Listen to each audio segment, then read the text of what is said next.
अस्सलाम वालेकुम, मैं हूं उस्मान अशरफ। मौलाना फजल रहमान ने जो स्टेटमेंट दी, जो बयान दिया, उसके बाद मौलाना के ऊपर चारों तरफ से हमला कर दिया गया। हर पार्टी ने, हर बंदे ने, हर शख्स ने मौलाना के ऊपर हमला कर दिया और कहा कि मौलाना माफ़ी मांगे, मौलाना स्टेटमेंट को वापस लें, मौलाना के ऊपर गद्दारी का, बगावत का मुकदमा दर्ज किया जाए, ये किया जाए, वो किया जाए। मौलाना भी खामोश रहे और उनकी पार्टी की जानिब से भी इतना सख्त रद्द-ए-अमल रिएक्शन नहीं आया। बहरहाल उन्होंने अपनी स्टेटमेंट को डिफेंड करने की कोशिश की। उस स्टेटमेंट में आपको बता देता हूँ ताकि आपको एक रिमाइंडर आ जाए, आपको याद आ जाए। वो स्टेटमेंट ये दी मौलाना फजल रहमान ने कि अगर फौजी शहीद होते हैं तो हमारे पर कौन सा एहसान करते हैं, तनख्वाह लेते हैं, पैसे लेते हैं, अवाम के टैक्सों पर पलते हैं। ये स्टेटमेंट था। इसके ऊपर रिएक्शन आया। अब जो रिएक्शन आया तो उसके बाद अब जमीयत उलमा इस्लाम, जो कि मौलाना फजल रहमान की पार्टी है, उनकी जानिब से, उनके सेक्रेटरी जनरल की जानिब से एक ऑडियो लीक सामने आया। मौलाना अब्दुल गफूर हैदरी, उसमें उन्होंने एक बहुत ही ख़तरनाक ऐलान किया है। इसके बारे में बहुत अहम तरीन मालूमात मेरे पास मौजूद है, वो आपके साथ में शेयर करता हूँ। ये जो ऐलान है,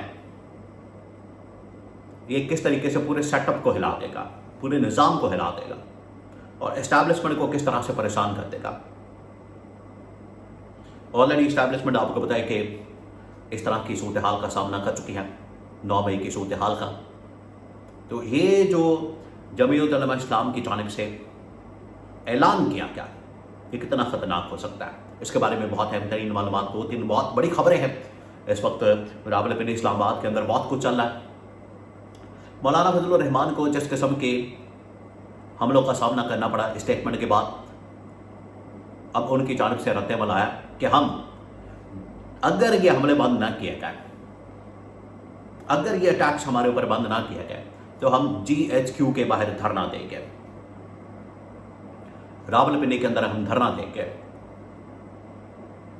इसका मतलब क्या है? 2-3 चीजें मैं आपको समझाता हूं। इसका मतलब क्या है, इसको डीकोड करते हैं। इसका मतलब ये है कि ये मौलाना फजल रहमान को इस बात का पता है, उन्हें इस चीज़ की रियलाइजेशन है कि ये जो कैंपेन मौलाना फजल रहमान के ख़िलाफ़ की गई, असल में ये इस्टेब्लिशमेंट ने करवाई। तो मौलाना फजल रहमान इस पूरी कैंपेन का ज़िम्मेदार इस्टेब्लिशमेंट को समझते हैं। इस वजह से इस्टेब्लिशमेंट को इन्होंने धमकी दी कि हम GHQ के बाहर धरना देंगे। पहली बात। दूसरी बात वो ये है कि मौलाना फजल रहमान, इसका मतलब है कि अपनी स्टेटमेंट से, अपनी बात से, अपने बयान से, अपने रिमार्क से पीछे हटने वाले नहीं हैं। वो डट गए हैं और उन्होंने इनकार कर दिया है कि मैं अपनी स्टेटमेंट को वापस नहीं लूँगा। जो मैंने बात की और मैंने सोच समझ कर की और मुझे पता है कि मैंने क्या बात की। और तीसरा इसका मतलब ये है कि अब मामला क्लैश की तरफ जा रहा है, मामला कन्फ्रंटेशन की तरफ जा रहा है। मैं आपको एक बात बता दूं, मौलाना के अंदर वैसे इतनी हिम्मत तो नहीं है, इतनी ज़रूरत तो नहीं है कि कन्फ्रंटेशन कर सके, क्लैश की तरफ मामला जा सके। ये इमरान खान ही है जो अपने प्रिंसिपल स्टांस के ऊपर खड़ा है और इदारे के खिलाफ नहीं, शोहदा के खिलाफ नहीं, शोहदा की कुर्बानियों के खिलाफ नहीं, अपने फौजी जवानों के खिलाफ नहीं।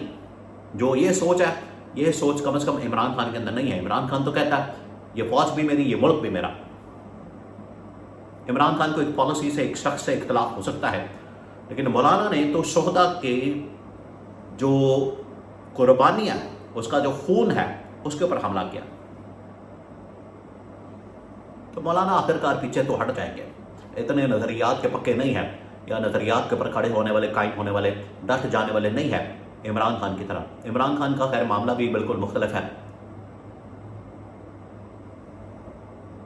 अब इस्टेब्लिशमेंट की जानिब से क्या रद्द-ए-अमल हो सकता है और गवर्नमेंट क्या कर सकती है? पहली बात यह है कि गवर्नमेंट इसमें दूर दूर तक नजर ही नहीं आ रही।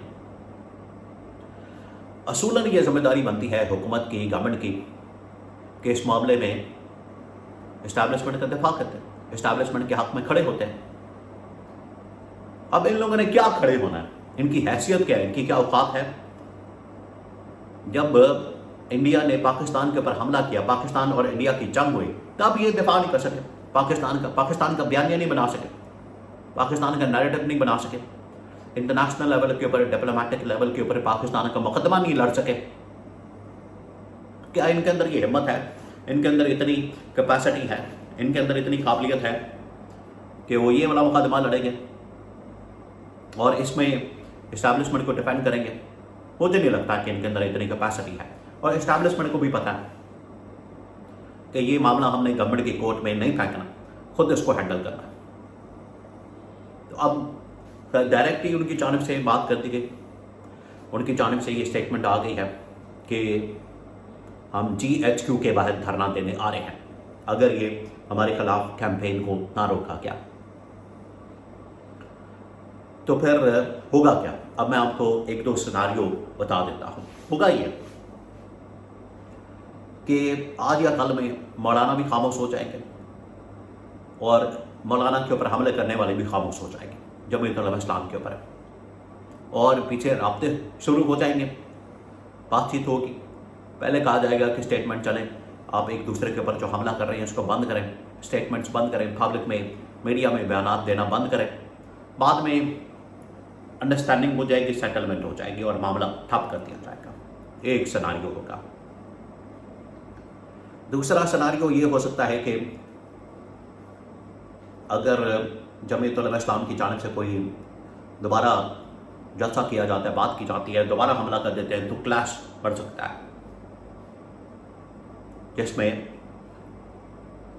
مولانا جو آگے اب ڈیمانڈ کر رہے ہیں، آزاد کشمیر کے اندر کچھ ڈیمانڈ کر رہے ہیں، بلوچستان کے اندر کچھ ڈیمانڈ کر رہے ہیں، تو مولانا بالکل ہی وہاں سے پھر مائنس ہو جائے گا، بالکل مائنس. اور پھر آگے کرپشن ان کے اوپر، ان کے بیٹے کے اوپر وہ والے کیسز، غداری کے، بغاوت کے کیسز پھر بننا شروع ہو جائے گے. یہ ہوگا. تو یہ دو سیناریو آگے بن سکتے ہیں اس صورتحال سے، جو کہ مشکل لگتا ہے. گورنمنٹ بھی اس میں اب کوشش کرے گی مولانا کو منانے کی، کنونس کرنے کی، اور اسٹیبلشمنٹ کو بھی کہے گی کہ آپ بھی تھوڑا سا پیچھے ہٹ جائیں، آپ کی جانب سے بھی کوئی اس طرح کی اسٹیٹمنٹ نہ آئے اور کوئی مولانا فضل الرحمان یا جمعیت علماء اسلام کے اوپر اس طرح کا اٹیک نہ کرے.